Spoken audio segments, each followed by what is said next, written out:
সামান্য গাছ লাগানো নিয়ে বিবাদের জেরে খুড়তুতো দাদার হাতে খুন হলেন ভাই। ঘটনাটি ঘটেছে মালদার ইংরেজবাজার থানার কামালতিপুর গ্রামে। ঘটনায় খুনের অভিযোগ দায়ের করেছে ইংরেজবাজার থানার পুলিশ। ঘটনার পর থেকে ফেরার অভিযুক্ত দাদা তদন্ত শুরু করেছে পুলিশ। মৃত যুবকের নাম আনোয়ার মমিন। স্থানীয় সূত্রে জানা যায়, গাছ লাগানোকে কেন্দ্র করে আনোয়ার মমিনের সাথে তার কাকার বিবাদ চলছিল চরমে।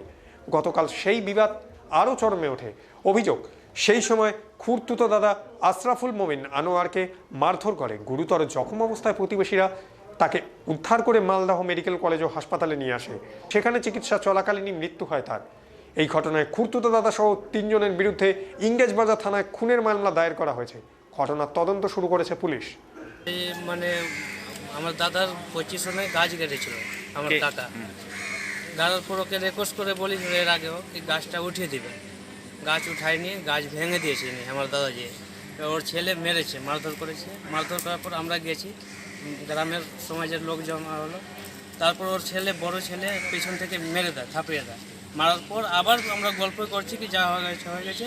তারপরে পিছন থেকে এসে ধাক্কা দিয়ে ওই ঢালাই রোডে ফেলে চিৎভাগে এখানে ব্রেন ধাক্কা লেগে ব্রেন স্ট্রোক করে মারা গেছে। এটা রক্তবালার জমা হয়ে গেছে। আচ্ছা, মানে কোথায় হসপিটাল থেকে ট্রান্সফার করে মেডিকেল কলেজ এনেছিলাম।